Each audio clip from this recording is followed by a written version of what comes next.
नमस्कार दोस्तों, स्वागत है आपका अपना ही यूट्यूब चैनल टुडे एग्जाम पर। दोस्तों, जैसा कि आज है आपका 24 फरवरी 2024 और आज जो है आपका एसएससी जीडी का एग्ज़ाम था। फर्स्ट शिफ्ट की एग्ज़ाम समाप्त हो गई है और फर्स्ट शिफ्ट के सभी ओरिजिनल प्रश्न प्राप्त हो गए हैं। तो आप इस वीडियो में 20 जीके जीएस के ओरिजिनल प्रश्न को देखेंगे जो आज के पहले शिफ्ट में आया था और उसके 6 टाइम आप एक्स्ट्रा फैक्ट कर लीजिएगा। तो इसमें हम करीब 200 प्रश्न की बात करेंगे। ठीक है भैया, तो अगर आपको एग्जाम देना है तो अच्छा खासा फायदा होगा, तो देखिएगा शुरू से अंत तक। पहला एक प्रश्न पूछा गया था, 8वीं पंचवर्षीय योजना के दौरान 1 जनवरी ... को विश्व व्यापार संगठन का सदस्य बना था भारत। ठीक है भाई, तो आपको पता है कि जब गैट जब बदल जाता है 1995 1 जनवरी को, ये क्या बन जाता है WTO। तो भारत उन संस्थापक देश में है जब WTO की स्थापना हुई, यानी जिस दिन WTO की स्थापना हुई उसी दिन भारत जो है इसके सदस्य बने, यानी 1 जनवरी 1995 को ही भारत जो है WTO की सदस्यता लिए थे। विश्व व्यापार संगठन की स्थापना 1 जनवरी 1995 को गैट के स्थान पर हुआ था। स्थापना के दिन ही भारत संस्थापक देश में शामिल थे। भारत संयुक्त राष्ट्र संघ की जो स्थापना हुई थी 24 अक्टूबर 1945 को, है ना, तो उस दिन भारत को जो है पूर्ण रूप से एंट्री नहीं मिला। ठीक है, तो पूर्ण रूप से भारत कब शामिल हुआ यूएनओ के अंदर, तो आप कहोगे 30 अक्टूबर 1945 को शामिल हुआ था। विश्व व्यापार संगठन का मुख्यालय कहाँ है भाई साहब, तो ये जेनेवा के अंदर है। कहाँ पे है? जेनेवा के अंदर है। वैसे भी मैंने आपको बता रखा है कि अगर किसी की हेड क्वार्टर पूछे तो बाय डिफॉल्ट में जेनेवा रखिएगा, क्योंकि ये बहुत सारे चीज़ों का मुख्यालय जो है जेनेवा में है, जिसमें एक मेजर चीज का छोड़ के, है ना, मेजर चीज जो है जैसे FAO, ये काफी बार आपके एग्जाम में आता है, इनका मुख्यालय रोम में है। और संयुक्त राष्ट्र संघ के मैक्सिमम चीजों का मुख्यालय जो है न्यूयॉर्क में है। लेकिन एगो जो है अंतर्राष्ट्रीय न्यायालय का मुख्यालय जो है ये आपका कहाँ पे है, तो ये जो है द हेग में है ना, द हेग में है। ठीक है, नीदरलैंड के अंदर। ध्यान रखें, विश्व बैंक और अंतर्राष्ट्रीय मुद्रा कोष WB + IMF, इन दोनों की स्थापना जो है ब्रेड वुडन्स सम्मेलन के आधार पे 1944 के सम्मेलन के आधार पे 1945 के अंदर पूर्ण रूप से कार्य स्टार्ट किया था ये दोनों। ठीक है भाई, इनके अलावा दोनों का मुख्यालय कहाँ पे रहेगा? वाशिंगटन DC के अंदर रहेगा। मैंने इससे पहले भी वाशिंगटन DC का चर्च किया था और बोला था कि ये किस नदी के किनारे है। एक बच्चे ने बड़ा खूब जवाब दिया है, जिनका नाम है ऋतुराज। 8वीं पंचवर्षीय योजना का कार्यकाल क्या रहा, ये मैं आप लोगों से डिमांड करूंगा, क्योंकि मैं पंचवर्षीय योजना 1 से लेकर 12 तक का उद्देश्य बता चुका हूं। 1 से 12 तक में क्या मेजर काम हुआ ये बता चुका हूं, है ना, किसमें कितना लक्ष्य की प्राप्ति हुआ ये कल की PDF में दे दिया था। तो आप लोगों का भी कुछ कर्तव्य बनता है। इनके अलावा पूछ रखा है कि राजा राम मोहन राय निम्नलिखित में से किस समाज की स्थापना करी। मैं आपको फिर से बता दूं, मेरे पढ़ाए से एक क्वेश्चन आज बाहर आया है जो आपका ये पूछा गया है कि सूचना और प्रौद्योगिकी मंत्रालय के सचिव कौन है वर्तमान में। तो ये करंट के क्वेश्चन छोड़ के बाद बाकी सारा क्वेश्चन बताया हूं और हाल फिलहाल में बताया हूं। तो फिर से निवेदन करता हूं, अगर आप SSC की तैयारी करते हैं तो आप हमसे जुड़ के कुछ दिन पढ़ के देखें। आप कहीं से भी 1000, 2000, 999 की आप क्लास खरीदते हैं, उनका खरीद के पढ़िए, दिन रात उनका पढ़िए। लेकिन मेरे जो कंटेंट होता है, हालांकि मैं बहुत ज़्यादा वीडियो नहीं बनाता, अधिक से अधिक एक दिन में एक, वो भी किसी दिन नहीं भी, तो एक कंटेंट जरूर देखिएगा और फिर एग्जाम दे के आइएगा। और अगर आप नहीं है इतना टाइम तो आप PDF ले सकते हैं, हमारे PDF के साथ जो है रिवीजन वगैरह करके देख के एग्जाम दीजिए।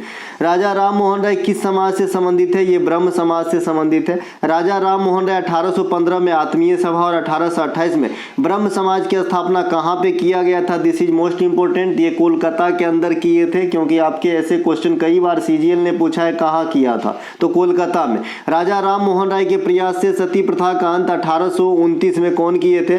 विलियम बेंटिक ने किए थे। सती प्रथा को अंत करने के लिए सल्तनत काल के कौन से एक शासक ने कदम उठाया था, जरा बताना, है ना। इसके अलावा संवाद कौमुदी तथा मिरात उल अखबार, ये 2 पत्रिकाएं हैं। संवाद कौमुदी ये बांग्ला भाषा का हुआ करता था, है ना, बांग्ला भाषा का, और मिरात उल अखबार ये फारसी भाषा का था। तो ये जो संचालन है राजा राम मोहन राय साहब ने ही किया था।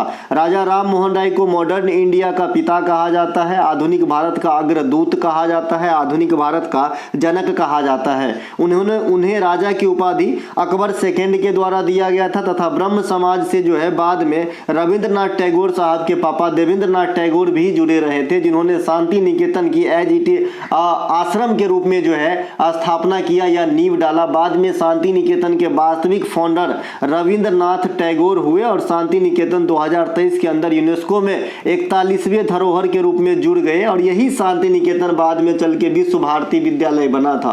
देखिए दोस्तों, मैं कहीं से कहीं तक जाता हूँ पढ़ाने के दौरान, तो आपको बर्दाश्त करना होगा और बर्दाश्त कर लिए तो अच्छा ही होगा भाई, है ना।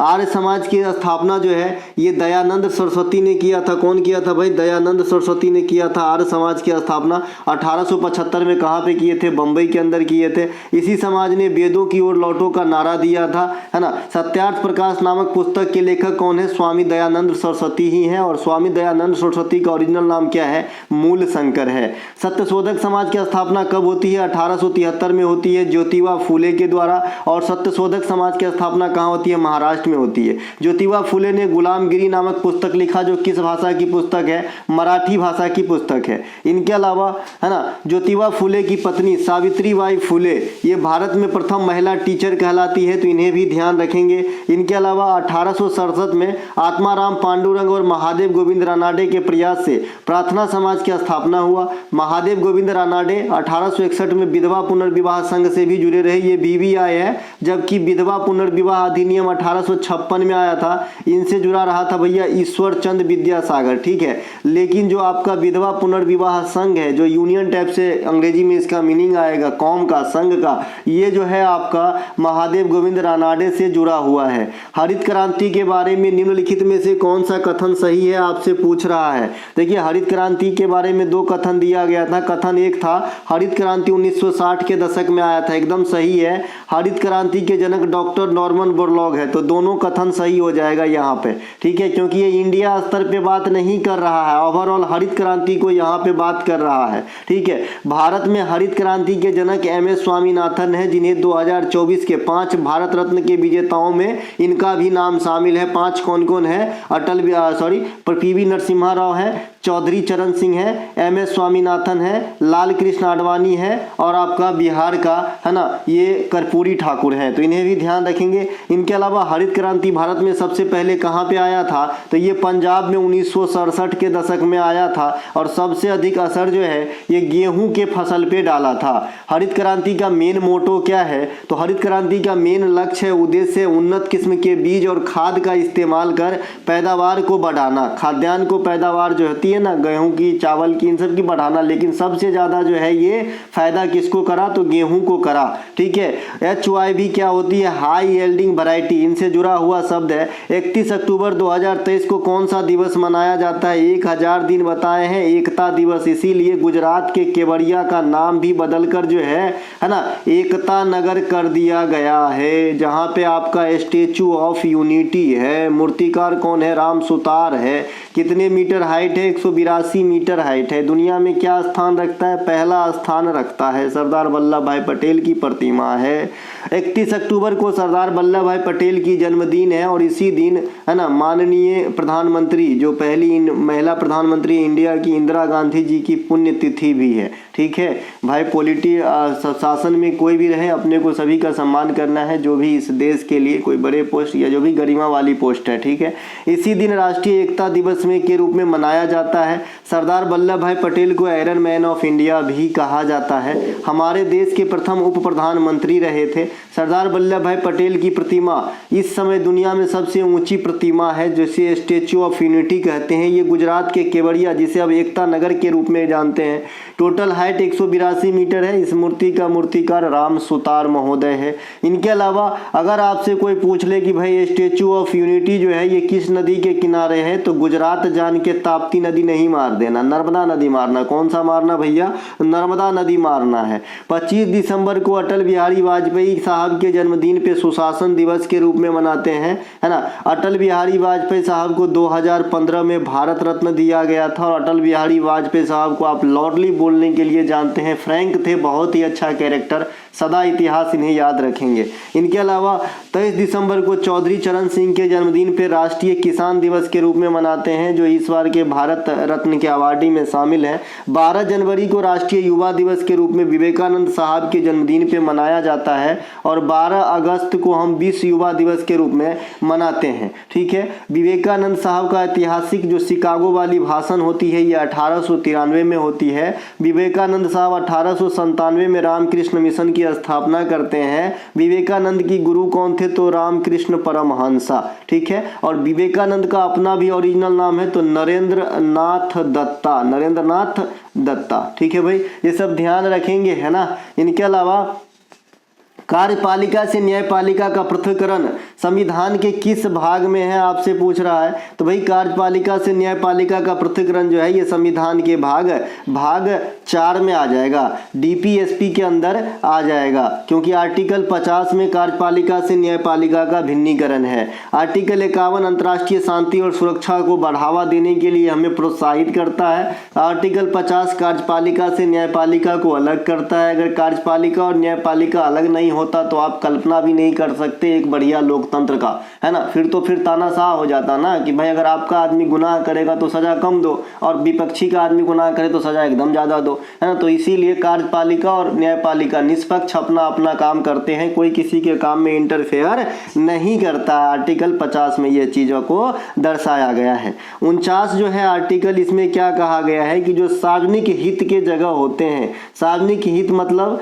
जो भी आपका जैसे रेलवे स्टेशन हो गया, अस्पताल हो गया, स्कूल हो गया, ये जो भी आपके सार्वजनिक हित के जगह हैं तो उसकी जो है प्रोटेक्शन देना, उन्हें रक्षा पहुंचाना, उन्हें जो है बढ़िया करना, तोड़ना फोड़ना नहीं तो चापाकल का हैंडल भी खोल लेते हैं स्कूल में। आपने देखा होगा हमारे सरकारी स्कूल में क्या होता था, 2-2 रुपया इकट्ठा करके चापाकल का हैंडल लगाते थे पानी पीने हेतु और अगले ही 2 दिन के बाद वो खोल लेते थे, है ना। अब तो थोड़ा कम हो गया है, लेकिन पहले ये चीज बहुत ज्यादा होता था। इनके अलावा संविधान के भाग 1 में क्या है, ये केंद्र राज्य संबंध है, जो कल आपका केंद्र और राज्य संबंध नहीं होगा, यहाँ पे संबंध गलत है, ठीक है।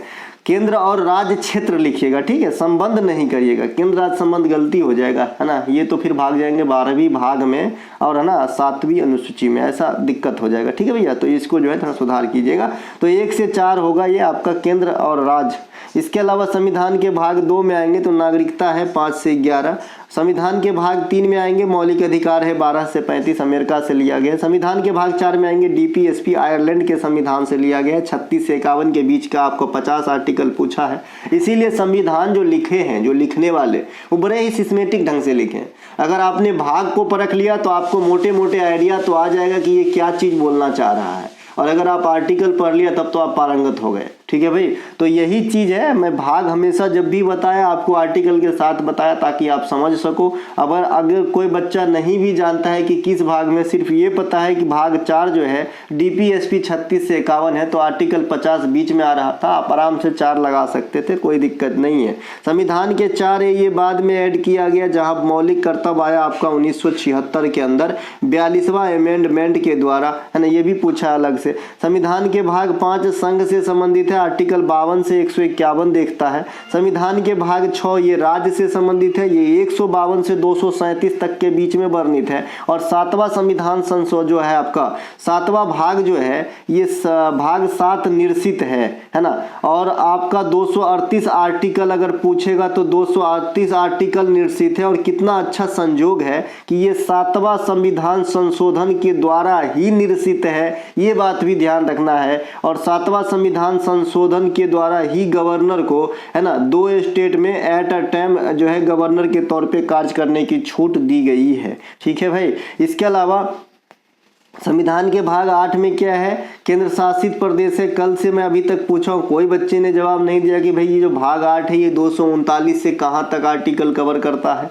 संविधान के भाग 9 ग्राम पंचायत से है, 9 का ए नगर नियोजन से है। आज शायद ग्राम पंचायत भी पूछा है कि किस भाग में है, तो भाग 9 में है भाई, है ना। यहाँ 2 क्वेश्चन ऐसे हैं कि फैक्ट में ही मैं बता दूंगा कि ये भी पूछा था, इसीलिए अलग से नहीं लिखा है। नियोजन जो है आपका जो आपका क्या बोलते हैं उसको भाई, सहकारी समिति वगैरह, तो ये आपका जो है 9 के बी में है। संविधान निर्माण के समय जो है आर्टिकल 395, है ना, भाग जो है आपका 22 था और अनुसूची 8 था। यही 22 भाग 25 भागों में विभक्त है। कहाँ से बढ़ा है, 4 का ए, 9 का ए और 9 का बी बढ़ा है। निम्नलिखित में से कौन सा शासक धम्म से संबंधित था, ऐसा प्रश्न आया है। तो जो जो क्वेश्चन भेजे हैं उनको जरा मैं धन्यवाद दे दूं, भूल गया था, माफी चाहता हूं। इन बच्चे का नाम टूडू है, टूडू, TUDU। ये मेरे ख्याल में सरनेम होता होगा और मैंने सिर्फ सरनेम से ही सेव कर दिया होगा, क्योंकि जब वर्कलोड रहता है PDF में 2-4 बच्चे एक साथ आ जाते हैं तो सिर्फ सरनेम के साथ ही ऐड कर देते हैं। तो ये टूडू नाम था इनका, है ना। और एक बच्चे और थे जो सिर्फ नंबर से ही सेंड किया, तो मैं नाम नहीं पूछ पाया। दोनों बच्चे का बहुत बहुत धन्यवाद जो ओरिजिनल लैंग्वेज में क्वेश्चन प्रोवाइड कराए। ये आपका मौर्य सम्राट अशोक, है ना। धम्म से कई बार बताया हूँ भाई कि बौद्ध धर्म को अपनाया था अपना अशोक साहब, और किस लिए अपनाया था कि कलिंग युद्ध में जो मार धार देखा तो इनका दिल पसीज गया। वो बोलते हैं ना, दिल बाग बाग हो गए, तो वो दूसरे सेंस है, वो जो होता है खुश होने से होता है। और दिल पसीज जाना मतलब होता है भाई बहुत ज्यादा पीड़ा पहुंचना, ठीक है भाई। दिल दहल जाना मतलब थर्रा जाना, ठीक है। अशोक मौर्य वंश के तृतीय राजा हुए, मौर्य वंश के सबसे प्रतापी राजा भी हैं। मौर्य वंश की स्थापना चंद्रगुप्त मौर्य ने किए थे। नंद वंश के अंतिम शासक धनानंद को हराकर चाणक्य की सहायता से। चाणक्य ने कौन सा किताब लिखा, तो अर्थशास्त्र लिखा। किसके ऊपर ये किताब है, राजनीति और कानून से संबंधित ये किताब है। चाणक्य को हम विष्णुगुप्त या कटिल्य भी कहते हैं। चंद्रगुप्त मौर्य के बाद मौर्य वंश के सिंहासन पे कौन बैठा, बिंदुसार बैठा। यानी अशोक किसके पुत्र होंगे, तो बिंदुसार के पुत्र हैं। बिंदुसार के पुत्र मौर्य सम्राट अशोक ने सांची के स्तूप का निर्माण करवाया। फिर से बता रहा हूं, सांची के स्तूप का खोज 1818 में टेलर नामक यानी हेनरी टेलर नामक आदमी ने किया था। इन्हीं के काल में 3rd बौद्ध परिषद पाटलिपुत्रा में हुआ था। प्रथम कहाँ हुआ था, राजगीर के अंदर हुआ था। कौन था, है ना, हर्यक वंश के अजात शत्रु थे। दूसरा कहाँ पे हुआ था, वैशाली के अंदर हुआ था। कौन थे, कालाशोक थे। तीसरा जो हुआ था ये PPT, ये पाटलिपुत्रा में अशोका के समय। और चौथा जो है कुंडलवन में कश्मीर के अंदर हुआ था कनिष्का के समय। कनिष्क जो है इंडिया में सिल्क मार्ग के खोज के लिए प्रचलित है। यानी सिल्क मार्ग का खोज किसने किया, तो कहिएगा कनिष्क ने किया था। ये भी एक क्वेश्चन आज नहीं तो कल आ जाएगा, पता नहीं कहाँ से मेरे मन में आता है, और जो बोलते हैं लगभग तो आ ही जाता है ना। इनके अलावा पाटली ये हो गया। इसके अलावा अशोक साहब जो है अपने पुत्र और पुत्री को उस जमाने में श्रीलंका भेजे थे ताकि बौद्ध धर्म का प्रचार हो सके। और इसका असर आज भी आपको श्रीलंका में देखने को मिलेगा कि श्रीलंका जो है आज भी मैक्सिमम जो इनके आबादी है वो कौन से धर्म को फॉलो करते हैं, बौद्ध धर्म को, और कौन से भाषा बोलते हैं, सिंहली और तमिल, ठीक है। संघमित्रा और महिंद्रा नाम था। इनके अलावा अशोक के गद्दी पे बैठने के बाद कितने वर्ष के बाद जो है आपका कलिंग युद्ध हुआ था, इसी लैंग्वेज में CGL ने क्वेश्चन पूछा था। तो ये 8वें वर्ष के बाद जो है 8वें वर्ष में किए थे। गद्दी पे बैठने के उपरांत 8वें वर्ष के दौरान जो है कलिंग युद्ध किए 261 BC में। और इसी युद्ध में दिल पसीज जाने के बाद बौद्ध धर्म की दीक्षा उपगुप्त नामक, है ना, बौद्ध भिक्षु से लिया था। अशोक के काल में शिलालेखों का प्रचलन स्टार्ट हुआ था। अशोक के शिलालेख के पढ़ने का श्रेय जेम्स प्रिंसेप को दिया जाता है। इसके अलावा मौर्य साम्राज्य 4 प्रांतों में बटे हुए होते थे।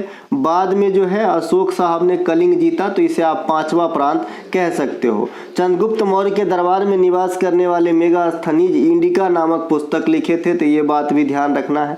एक आपसे पूछा है रंगावाती डांस किस राज्य से संबंधित है, ये ओडिशा से है। ओडिशा का और आएंगे, घुमरा हो जाएगा, ओडिसी हो जाएगा, छऊ हो जाएगा। ढेकनाल काफी बार पूछा जाता है, दलखाई भी पूछा जाता है, नौखाई विकसित एक्चुअली त्योहार है, डंडा नाच भी पूछते हैं, ETC, ये सभी जो है उड़ीसा से संबंधित है, ठीक है। एक अगला है हमारा एक दंडारिया नृत्य है भैया, है ना। ये दंडा नाच है और एक है दंडारिया, दंडारिया, इस प्रकार से भी है ना। इसके अलावा जो है जनगणना 2011 के अनुसार पुरुष साक्षरता दर सब दिन बताते हैं 82.14 होगा। 2011 की जनगणना 2 चरणों में कराए गए थे, है ना। कौन कौन चरणों में, है ना, जो है आपका 2 चरणों में, कौन कौन चरण, 2 चरणों में कराए गए थे। और जो आपका 2011 की जनगणना की डाटा यहाँ पे देखेंगे तो 48% महिला, 52% पुरुष, 32% शहरी आबादी, हालांकि 31.2 है लेकिन 32 के आप समीप समझिए, 68% करीब ग्रामीण आबादी। डाटा याद रखेंगे, बाद बाकी रिकॉर्ड जनगणना के बारे में वीडियो पढ़ी है, टॉपिक वाइज में आर्टिकल के बारे में पढ़ी है, जनगणना के बारे में पढ़ी है, स्पोर्ट्स के बारे में पढ़ी है, फोक डांस के बारे में पढ़ी है, क्लासिकल डांस के बारे में पढ़े हैं,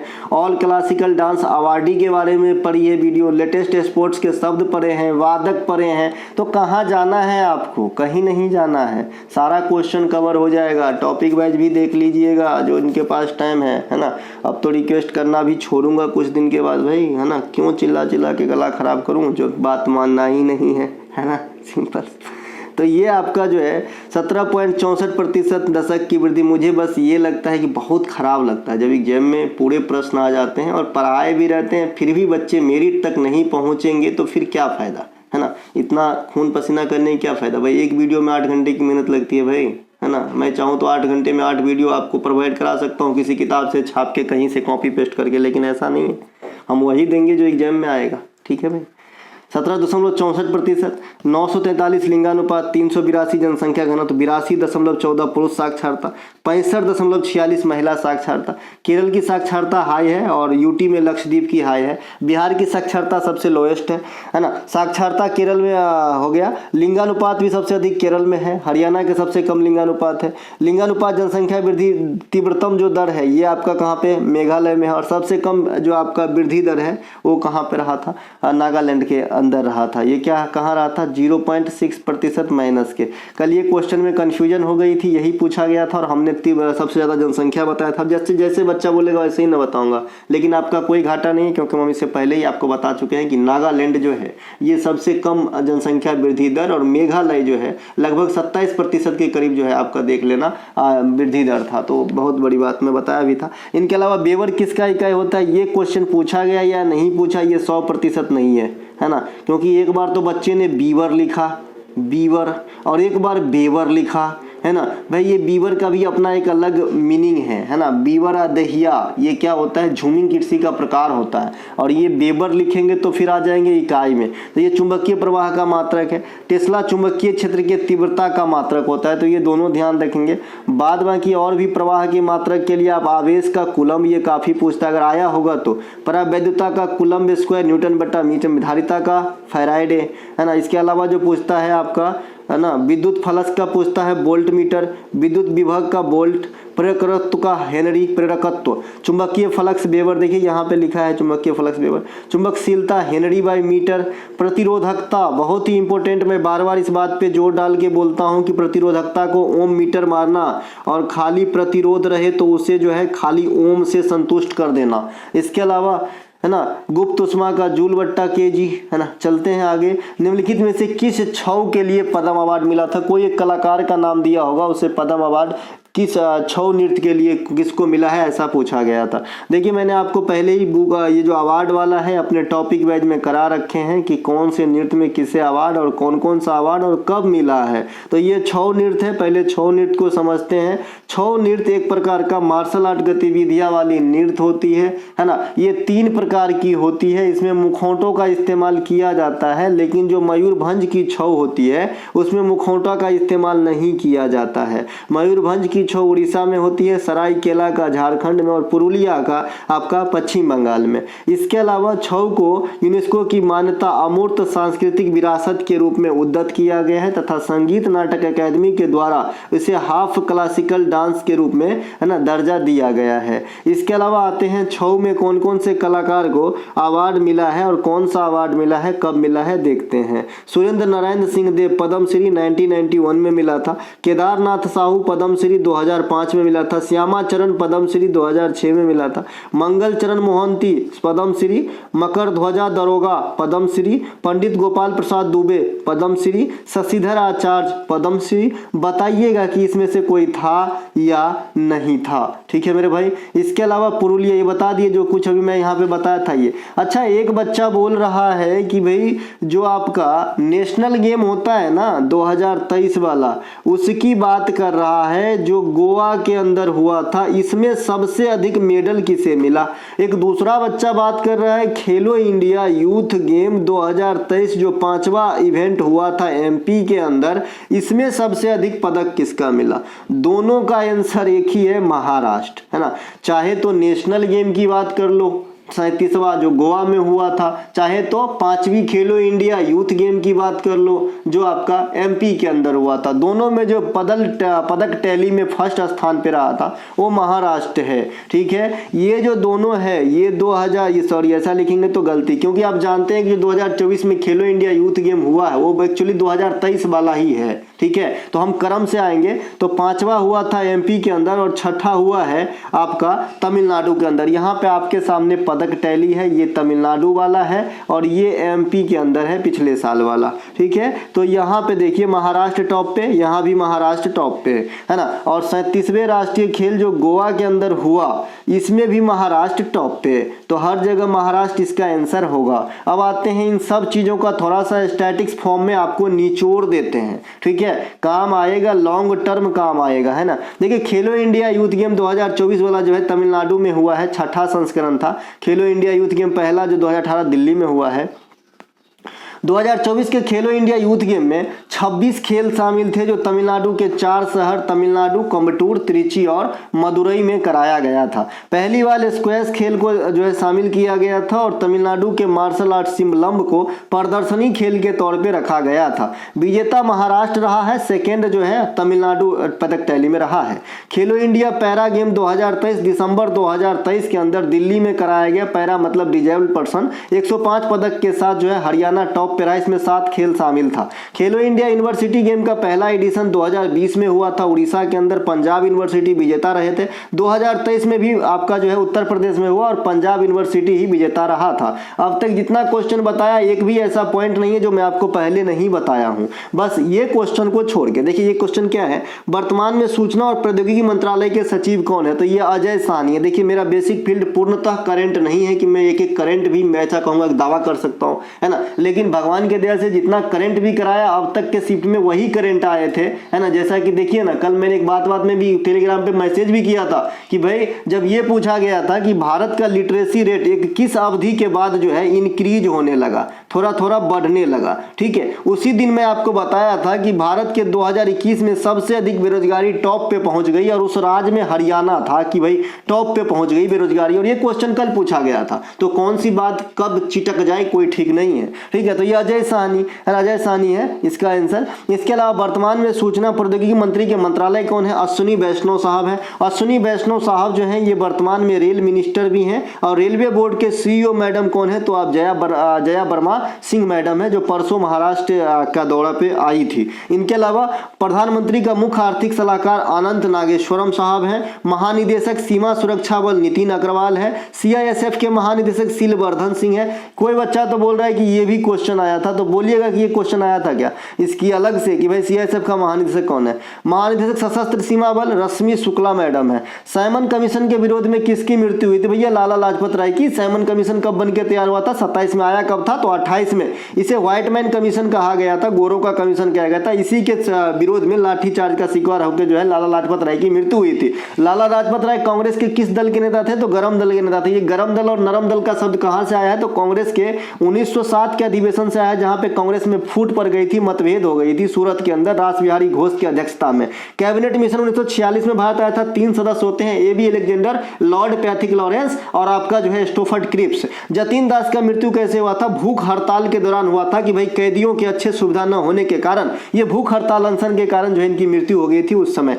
काल कोठरी की घटना कहाँ हुआ था, तो ये बंगाल में हुआ था, जिसमें एक छोटे से कमरा में बहुत सारे अंग्रेज को ठूस दिया गया था और यहाँ पे जो है सफोकेशन के चलते मर गए थे। चौरा चौरी हत्याकांड जो है 1922 में हुआ था, इसी के कारण असहयोग आंदोलन बंद करना पड़ा था, है ना। इसके अलावा पूछ रहा है कि भाई किस भाग में पंचायती राज है, तो भाग से ऊपर मिलने स्पष्ट है, तो अगर ये भी पूछा गया होगा तो इसका भी आंसर आपको ऊपर मिल गया होगा। इसके अलावा अगर अनुसूची पूछ ले पंचायत का, तो 11 अनुसूची और नगर निगम का अनुसूची 12 और नगर निगम का भाग 9 का ए, ठीक है भाई। इसके अलावा और भी आ जाइए, थोड़ा सा पंचायत में पंचायत ही कर लेते हैं। देखिए पंचायत की शुरुआत जो है ये आपका 1959 में हुआ था। देखिए मैं 1195 लिख दिया था, 1959 है ना, 1959 राजस्थान के नागौर से हुआ था। पंचायत से संबंधित जो समितियां हैं, अशोक मेहता है, बलवंत मेहता है, सादिक अली है, ये सभी जो है आपके पंचायत से संबंधित समितियां हैं। 73वां संविधान संशोधन पंचायत से, अब मैं थोड़ा सा पंचायत और नगर, यहाँ मैं है ना पंचायत लिखता हूं, यहाँ मैं नगर का एन लिखता हूं, ठीक है।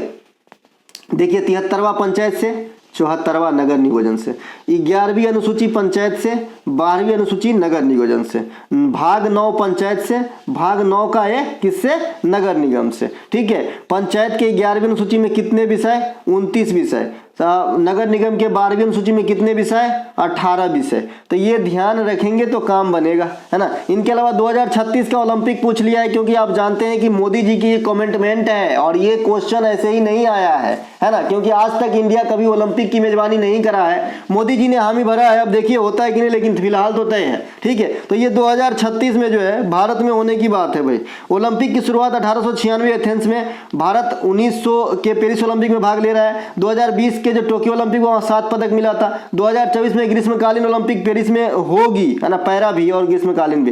ग्रीष्मकालीन ओलंपिक 2028 कहां पे होगी, लॉस एंजलिस में होगी। 2032 की ओलंपिक कहां पे होगी, ब्रिस्बेन में, ऑस्ट्रेलिया के अंदर होगी। 2036 की ओलंपिक भारत में होना प्रस्तावित है, लेकिन पूर्ण रूप से अभी तय नहीं है। इसके अलावा ओलंपिक में भारत को पहला पदक 1928 में स्वर्ण पदक के रूप में मिला था। अच्छा माफ कीजिएगा, इसको इस पॉइंट्स की लैंग्वेज बदल दीजिए। इसके में लिखिए कि ओलंपिक में भारत को पहला स्वर्ण पदक हॉकी खेल के अंदर 1928 में मिला था, जयपाल सिंह मुंडा की कप्तानी में एम्स्टर्डम ओलंपिक के अंदर। और ओलंपिक में 8 स्वर्ण पदक सिर्फ हॉकी में ही मिला है। टेनिस का प्लेयर पूछ रखा है, ऑप्शन तो नहीं है। भारत के प्रमुख टेनिस खिलाड़ी में आएंगे लिएंडर पेस, है ना, पहला बार जो है ओलंपिक में पदक दिलाया व्यक्तिगत रूप से टेनिस खेल के अंदर, अटलांटा 1996 में। सानिया मिर्जा का अच्छा दिन तो नहीं चल रहा है अभी। इसके अलावा रोहन बोपन्ना अच्छा दिन चल रहा है, ऑस्ट्रेलिया ओपन के मिक्स्ड वाला में जीत लिया है। महेश भूपति साहब, ये लारा दत्ता का हस्बैंड है भाई, छोटे मोटे आदमी का हस्बैंड नहीं है ये। इसके अलावा सोमदेव बर्मन साहब। इसके अलावा भारत के प्रमुख बैडमिंटन खिलाड़ी ज्वाला गुट्टा, साइना नेहवाल, पीवी सिंधु। उमा छत्री क्रिकेटर, पदार्पण करने वाली असम की पहली महिला क्रिकेटर, ध्यान रखेंगे, मिताली राज, स्मृता मितानी, झूलन गोस्वामी, अंजुम चोपड़ा, सभी के सभी भारतीय महिला क्रिकेटर हैं। मनिका बत्रा, शरद कमल, साथिया गणेश, शंकरन, नेहा अग्रवाल, ये सभी के सभी जो है आपके टेबल टेनिस से हो जाएंगे। इसके अलावा हवीना पटेल भी टेबल टेनिस से हो जाएगा, मतलब यहाँ से यहाँ तक जो भी है सब टेनिस से, श्रीजा कुला। इसके अलावा भारतीय महिला फुटबॉलर मनीषा कल्याण, अदिति अशोक महिला गोल्फर, आदित्य स्वामी तीरंदाजी, वैशाली रमेश बाबू शतरंज, दीपिका कुमारी तीरंदाजी, अनाहत सिंह स्क्वैश, ग्रेस एक्का, मोनिका, नवनीत कौर, वंदना कटारिया, ये सभी के सभी हॉकी के खिलाड़ी है। ज्योति याराजी आंध्र प्रदेश की बाधा और हर्डल रेस में रिकॉर्ड करने वाली खिलाड़ी है। निखत जरीन, मैरी कॉम, स्वीटी बुरा, नीतू घनघस महिला मुक्केबाज है। मीराबाई चानू, कर्णो मल्लेश्वरी, जेरमी लाल रेनुंगा, कुंजरानी, वेंकट राहुल, सतीश शिवलिंगम, उर्मिला देवी, सभी वेट लिफ्टर हैं भारत के।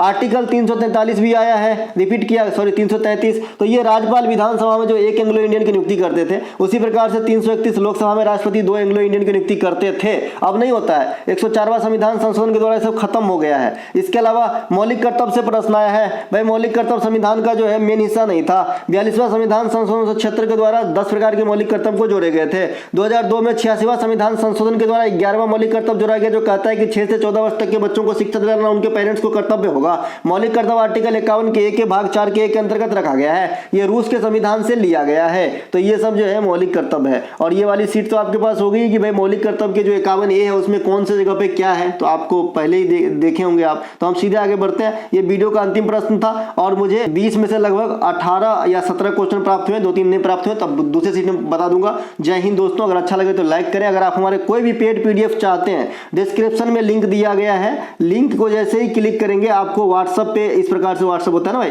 व्हाट्सएप पे ले जाएगा और आपको व्हाट्सएप मैसेज करना है ना। मैं आपको गारंटी देता हूं 35 से लेकर 90 तक की पीडीएफ है। अगर आपने मैक्सिमम वाला ले लिया है ना तो किसी किताब की जरूरत नहीं है, आपको किसी भी किताब की जरूरत नहीं है। कहीं पे लिख लो इस बात को, ठीक है। बस प्ले लिस्ट देखो, पीडीएफ से रिवीजन करो, प्ले लिस्ट देखो और जाके एग्जाम दो, सीजीएल हो, सीपी हो, सब उड़ जाएंगे, ठीक है। मिलेंगे अगले वीडियो में। जय हिंद दोस्तों।